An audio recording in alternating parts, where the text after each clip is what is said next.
Hi, welcome to the second part of our sewing machine video. My name is Emmy and behind the camera is Eve. Hi! So today we're going to be threading the machine. I'll show you how to thread this particular machine. It is a front loading machine. In our previous video we have spoken about the top loading. Today it is about the front loading machine. So I am going to take the bobbin out.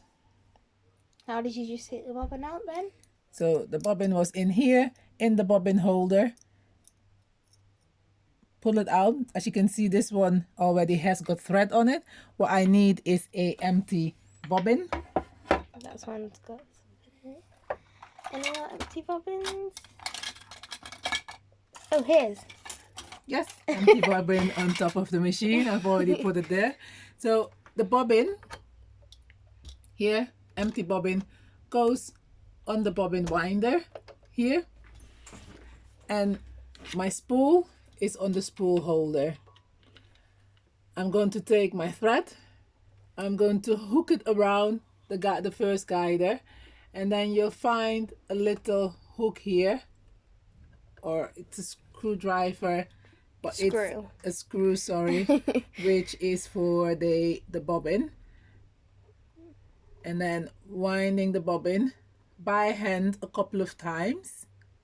This is how I do it. Let's just have a look at that. So the thread is at the back and I am turning it around because you want to make sure it goes clockwise. So once that's done, slide the bobbin to the right. Your hand wheel needs to be loose. In my case, yours might automatically lock as soon as you move the bobbin to the right. When I say lock, it locks the needle, because when you're winding the bobbin, you don't want the needle to be going up and down. I'm going to plug in my foot pedal so that I can use my machine. And as you can see, I've plugged it in and the light has come on. I'm going to gently press the foot pedal, and as you can see, it is winding the bobbin.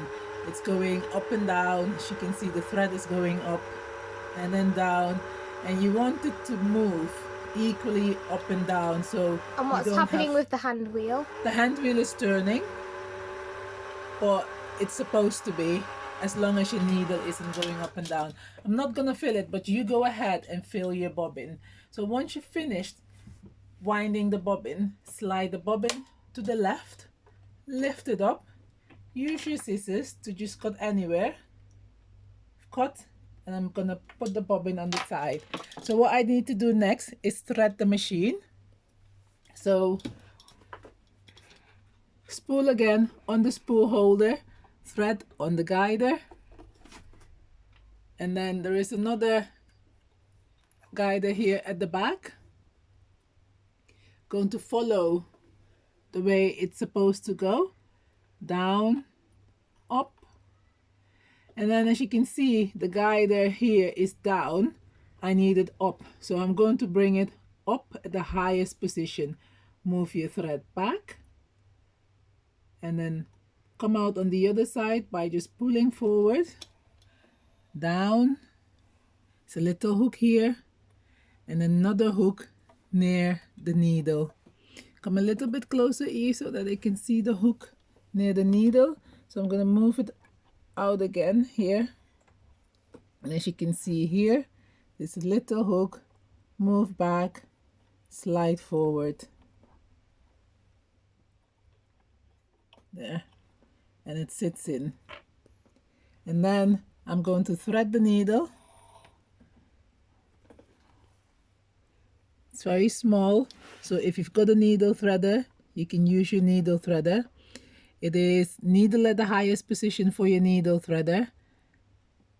Pull your needle threader down, hook and hook. If not, you do it the way I've done it here. I'm gonna lift my foot up and just set my thread aside.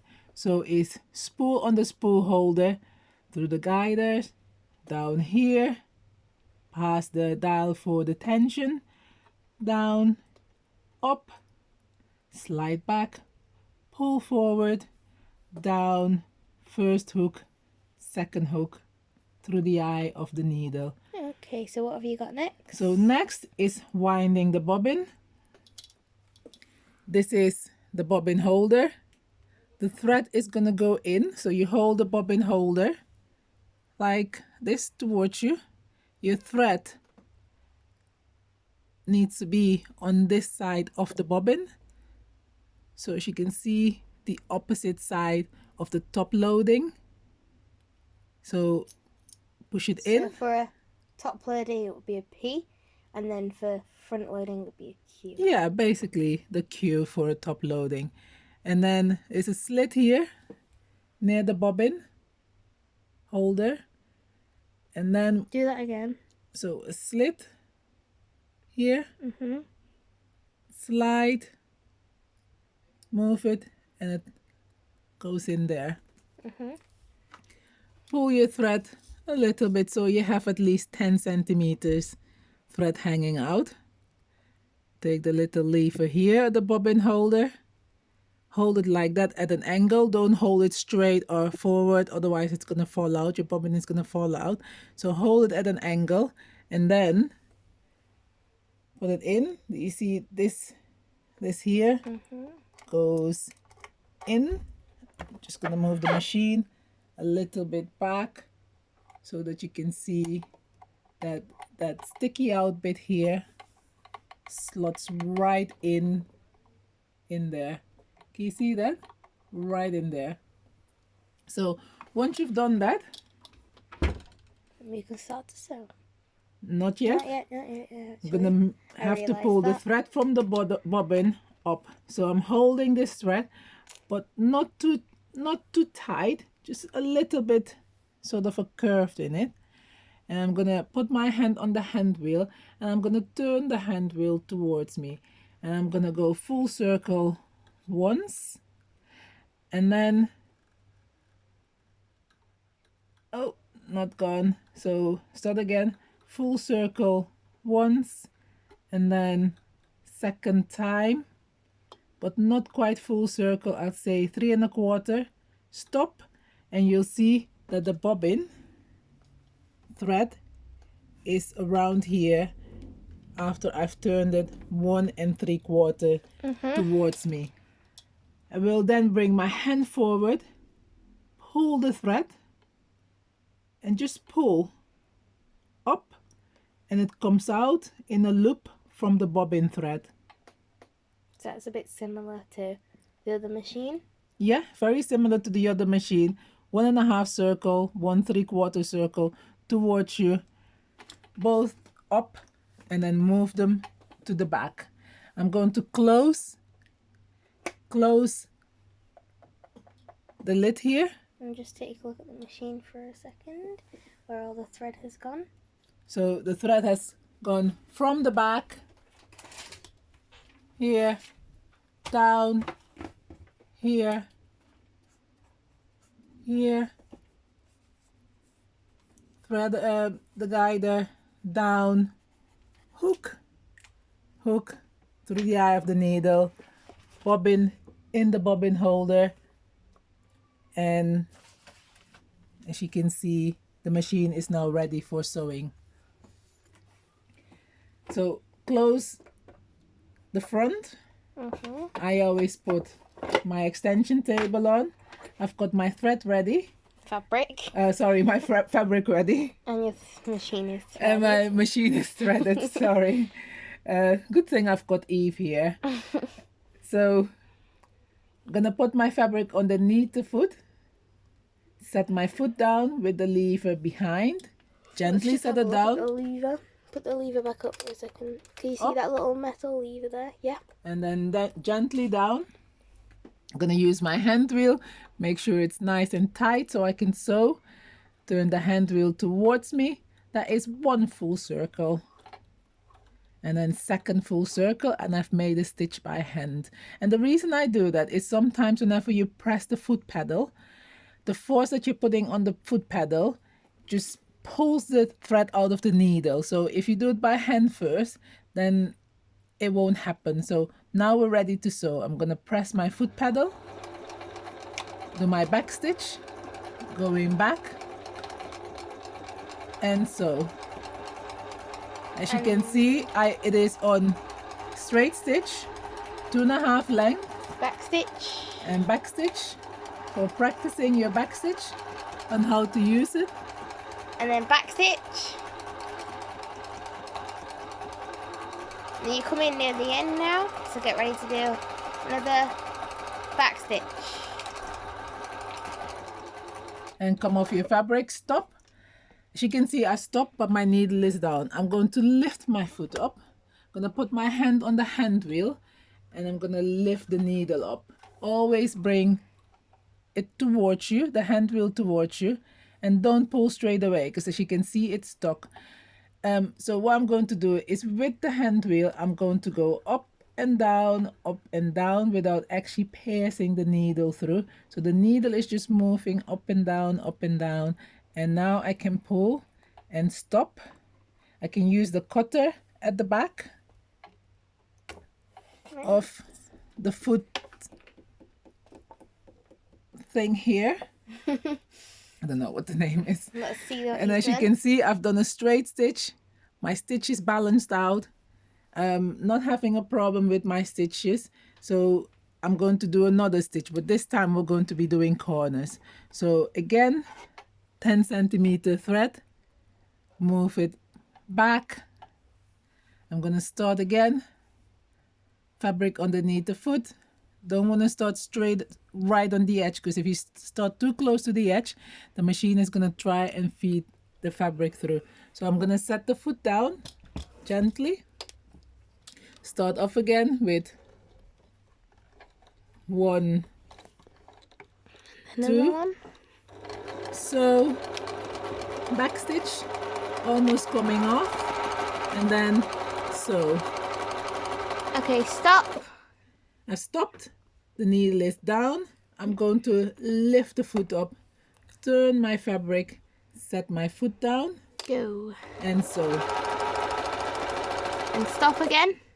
This time I stop, but the needle is up. I want the needle down every time I'm turning to make a corner. So needle to hand wheel towards you. Needle is down. Lift up your foot. Turn your fabric. Set your foot down and sew. And stop. The needle is almost down, so a little bit down. Lift up your foot, turn, set your foot down, and sew. Stop.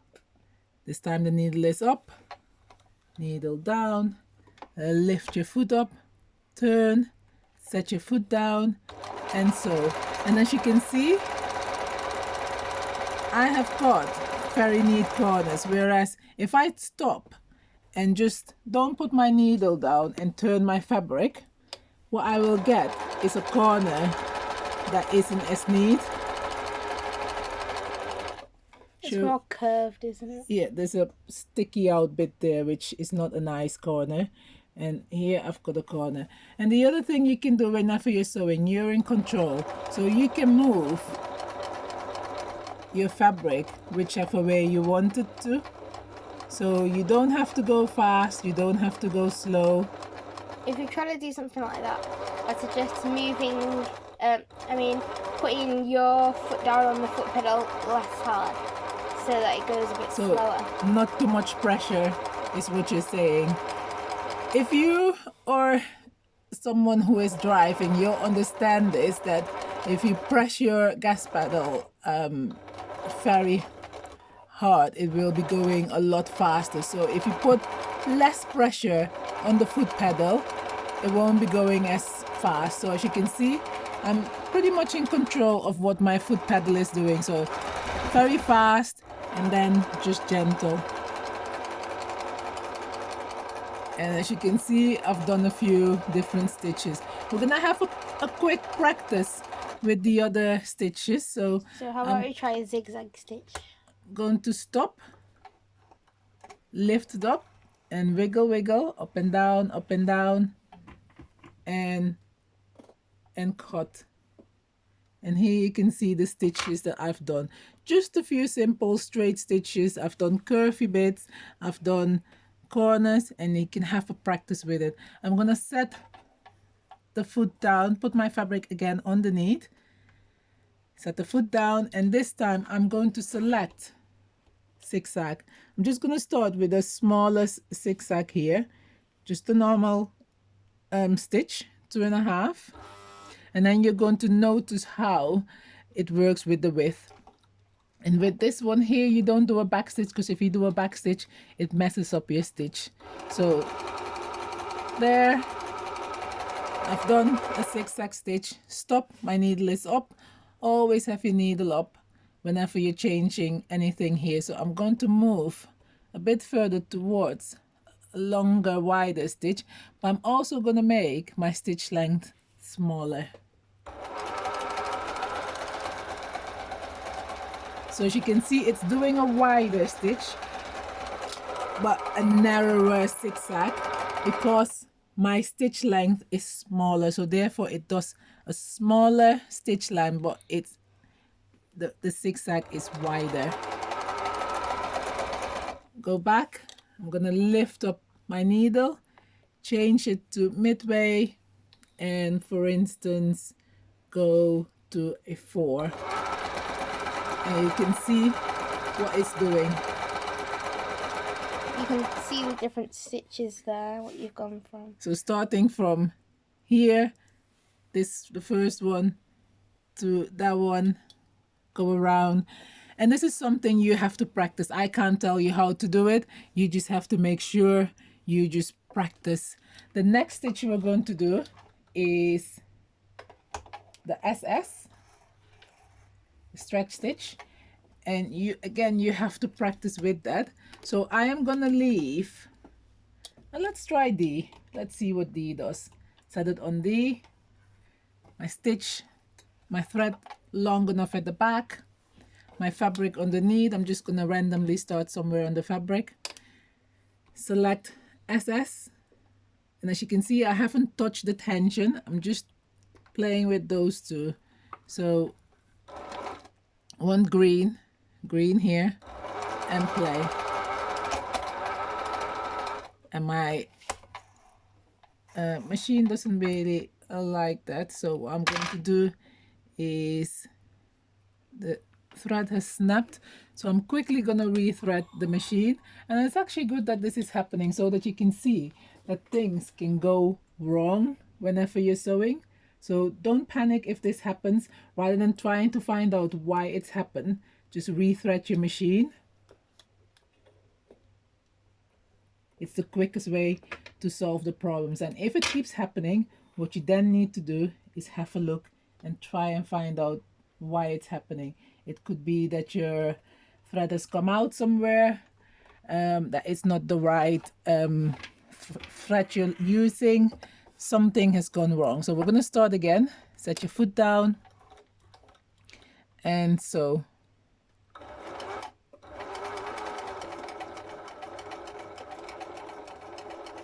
So it's doing the thread D.